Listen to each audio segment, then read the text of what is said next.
बिस्मिल्लाहिर्रहमानिर्रहीम। अस्सलाम वालेकुम दोस्तों, अपनी नेक्स्ट वीडियो के साथ आपको वेलकम करता हूं अपने इस चैनल में। उम्मीद है आप सब खैरियत से होंगे। तो चलते हैं आज की अहम न्यूज़ की जानब। सबसे पहले तो स्पेन हुकूमत की तरफ से कुछ मज़ीद ऐलानात किए गए हैं, कुछ मज़ीद अच्छी खबरें हैं जो आप लोगों के साथ शेयर करूँगा और इसका लिंक भी आपको डिस्क्रिप्शन में मिल जाएगा। इसके साथ साथ फ़्रॉड के बाद शादी के कवानीन में अहम तब्दीलियाँ करने जा रही है हुकूमत। ये फ़्रॉड जो है ज़्यादातर किस शादी के शोबे में किए गए हैं उसके बारे में डिटेल के साथ बात करेंगे और आपको उसका लिंक भी मिल जाएगा, लिंक नंबर 2 से नीचे डिस्क्रिप्शन में। इसके बाद इंग्लैंड की हुकूमत ने एक अहम वार्निंग जारी किया। वो वार्निंग किन के लिए है उस पर तफसीली बात करेंगे और आखिर में बात करेंगे इटली के वर्क परमिट्स के बारे में। इटली के वर्क परमिट्स जो 2021 के आखिर में और अब 2022 में जमा होने जा रहे हैं, वो किस नौइयत के होंगे और उसके बारे में क्या नई डिटेल जो है वो सामने आई हैं, इसके बारे में वीडियो के आखिर में बात करेंगे। सबसे पहले तो बात करते हैं स्पेन हुकूमत की तरफ से जो अहम डेवलपमेंट सामने आई है। हुकूमत ने, जैसे कि आपको मालूम है कि महंगाई अगर कंपेयर करें हम लास्ट ईयर उससे लास्ट ईयर, तो महंगाई में बहुत ज़्यादा जो है वो फ़र्क पड़ा है।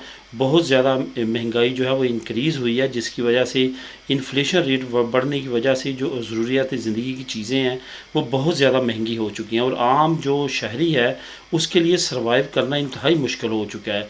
इसी वजह से हुकूमत कुछ नए स्टेप्स ले रही है। जैसे मैंने लास्ट वीडियो में कल आपको बताया था कि आने वाले वक्त में हुकूमत कुछ नई इमदादें, कुछ नए ऐलानात करने जा रही है, जिस पे आपने जो है बाखबर रहना है और मौके पे आप उससे फ़ायदा उठा सकते हैं। अगर उसको आपको इल्म होगा तो आप उससे अच्छा खासा फ़ायदा उठा सकेंगे। सबसे अहम ख़बर तो ये है कि इस वक्त हुकूमत जो है पर लीटर जो 10% तक डिस्काउंट था, अब उसको 20% तक डिस्काउंट करने जा रही है हुकूमत, और ये हुकूमत की तरफ से एक अहम स्टेप है। उसके बाद जो ट्रांसपोर्टर्स हैं जिनका लिंक डायरेक्टली इनडायरेक्टली ट्रांसपोर्ट से है, उनके लिए मज़ीद अमदादें जो हैं वो अनाउंस होने जा रही हैं। इसके साथ साथ जो बिजली का बिल है उस पर मज़ीद डिस्काउंट करने जा रही है हुकूमत। और उसके बाद जो ट्रांसपोर्ट के किराए हैं, वो लोग जो मुस्तहिक हैं, जो तरखीता नमरोसा स्पेसियाल खनराल रखते हैं और इनकम उनकी इतनी ज़्यादा नहीं है, उसके बाद जो पेंशनरी हैं जिनकी पेंशन काफ़ी कम है, उनके लिए भी सर्वाइव करना मुश्किल है। कुछ और ऐसे इंसान जो यहाँ पे रहते हैं और उनको मुश्किलात का सामना इस महंगाई की वजह से और उनका रहता काफ़ी ज़्यादा बाखो है, तो उनके लिए भी ये डिस्काउंट लॉन्च किया जाएगा और अनकरीब इस पर मज़ीद जो है डिटेल हुकूमत की तरफ से जारी की गई हैं। हुकूमत ने ये कहा है कि 50% तक जो है वो डिस्काउंट दिया जाएगा किराओं में। इसकी मज़ीद जो डिटेल है जैसे सामने आएगी वो भी आप लोगों के साथ शेयर करूँगा। यहाँ पे एक बात और भी आपको बताता चलूँ कि हुकूमत की तरफ से कुछ ऐसी अमदाद भी आने वाले वक्त में आएगी जो कि स्टूडेंट्स के लिए, और वो वालदैन जिनके स्टूडेंट्स पढ़ रहे हैं और इसके साथ साथ बड़ी फैमिली के सरबराह होने की वजह से वो जो हैं वो सरवाइव नहीं कर पा रही इतने अच्छी तरीके से, उनके लिए भी स्पेशल जो है वो पैकेजेस हुकूमत लेके आ रही है स्टूडेंट्स के लिए, उनके वालदैन के लिए, और ख़ास तौर पे वो अफराद के लिए जो फैमिली मेम्बर्स को अकेले कमा के खिला रहे हैं, जो कि हमारी कम्युनिटी में काफ़ी बड़ी तादाद ऐसी फैमिलीज़ की हैं। इनके लिए भी अनकरीब अमदाद जो है वो अनाउंस की जाएगी। इस वजह से आपने ऐसी अमदादों से बाखबर रहना है। जैसे आपसे रिलेटेड जो है आप उस कैटेगरी पे पूरा उतरते हो तो लाजमी तौर पे उस अमदाद को अप्लाई करें। ये याद रखें कि 2-3 अदारे हैं जहाँ पे आपने अप्लाई करना है। सेपे की जो अदारा है वो मेजॉरिटी ऑफ जो अयूदास हैं वहाँ पे अप्लाई करनी है। उसके बाद इंस है और सूरीदा सोशल है, ये 3 ही डिपार्टमेंट हैं जहाँ पे आपने अयूदा अप्लाई करनी होती है, और ये डिपार्टमेंट्स में अगर आप ख़ुद सीता लेके अप्लाई करेंगे तो ज़्यादा बेहतर रहेगा। फ्रॉड के बाद जो है शादी कवानीन में कुछ तब्दीलियाँ हुकूमत की तरफ से सामने आई हैं। ख़ास तौर पर अंदलूसिया एक सूबा है जो कि मरोक साइड पे है और वहाँ पे बड़े फ्रॉड जो हैं वो सामने आए हैं। ये असल में है परेखा दी एच 2005 में स्पेन ने एक ऐसा कानून पास किया था कि अगर आप बग़ैर शादी किए, निकाह किए जो हैं वो रजिस्टर्ड करवाते हैं अपने आप को कि आप इकट्ठे रह रहे हैं, ये ज़रूरी नहीं है कि आपने शादी करनी है, क्योंकि आपको मालूम है कि अगर यहाँ पे कोई शादी करता है तो वो उसका 50% अपना हिस्सा जब अलहदगी होती है वो जो ज़्यादा अमीर होता है उसको देना पड़ता है। इस वजह से बहुत सारे लोग शादी करने से हिचकिचाते हैं कि इस कानून की वजह से वो बचे रहें। इसी कानून को मद्देनज़र रखते हुए 2005 में परीक्षा दीक्षो एक अहम कानून था जिसको लॉन्च किया गया और जिससे काफ़ी लोगों ने फ़ायदा उठाया। असल में मसला कब बनता है जब लोग किसी भी कानून का गलत इस्तेमाल शुरू कर देते हैं। परीक्षा दीक्षो में लोगों ने क्या किया कि पैसे दे के मुख्तलिफ ग्रोहों को जो है इस कानून से फ़ायदा उठाया।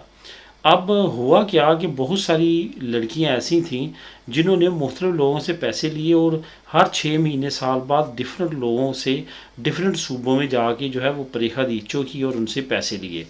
उससे क्या हुआ कि अब हुकूमत को ख़बर हो चुकी है कि ये एक बिज़नेस बन चुका है। लोग क्या करते हैं, लोग पैसे लेते हैं और शादी करवाते हैं, उसके कुछ अर्सा बाद तलाक लेते हैं और एक नई शादी करवा लेते हैं, जिससे क्या होता है कि शादी करने वाले के डॉक्यूमेंट बन जाते हैं और वो जो करने वाला है उसको पैसे मिल जाते हैं। इस कानून के गलत इस्तेमाल को रोकने के लिए हुकूमत ने नए कुछ स्टेप्स उठाए हैं, जिसमें उन्होंने कहा है कि 6 महीने से ज़्यादा अरसा तक वॉच किया जाएगा कि इकट्ठे रह रहे हैं। इसके साथ साथ उन्होंने कहा है कि जो परीक्षा दीक्षो करता है वो नहीं कर सकेगा एक के बाद दूसरे से एक ख़ास मुद्दत तक। उसके बाद 2 साल की मुद्दत रखी गई है कि आप एक सूबे से दूसरे सूबे में जाके परीक्षा दीक्षो या शादी नहीं कर सकते। ये एक बहुत जो है वो अहम डेवलपमेंट्स हैं उन लोगों के लिए जो कि शादी करके डॉक्यूमेंट लेना चाहते हैं। उनके लिए आने वाले वक्त में फ़्रॉड इतना ज़्यादा आसान नहीं रहेगा। इसका लिंक भी आपको लिंक नंबर 2 नीचे मिल जाएगा, वहाँ पे आप डिटेल के साथ ख़ुद भी इसको रीड कर सकेंगे। इंग्लैंड की तरफ से अहम वार्निंग जारी की गई है। हर मुल्क में एक सेंट्रल बैंक होती है, जिस तरह स्पेन में बैंको दी इस्पानिया है, पाकिस्तान में स्टेट बैंक है और जो इंडिया है वहाँ पे इंडियन रिज़र्व बैंक है। इसी तरह इंग्लैंड में बैंक ऑफ इंग्लैंड है जो कि सेंट्रल बैंक है, जो तमाम बैंकों के रूल है रेगुलेशन को जो है वो जारी करता है और उन पे निगरानी रखता है। बैंक ऑफ इंग्लैंड की तरफ से एक अहम अनाउंसमेंट, एक अहम वार्निंग जारी की गई है कि सितंबर के आखिर तक 20 का और 50 जो पाउंड का जो नोट है वो ख़त्म कर दिया जाएगा।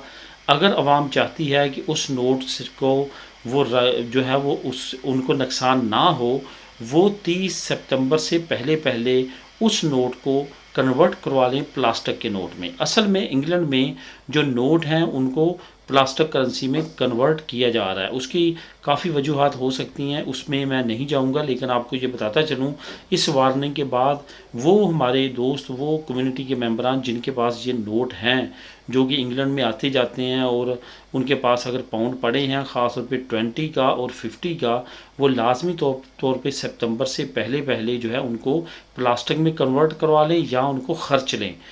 अगर वो ऐसा नहीं करेंगे तो 30 सितंबर के बाद ये नोट काबिल इस्तेमाल नहीं रहेंगे और उनको अच्छा खासा नुकसान हो सकता है।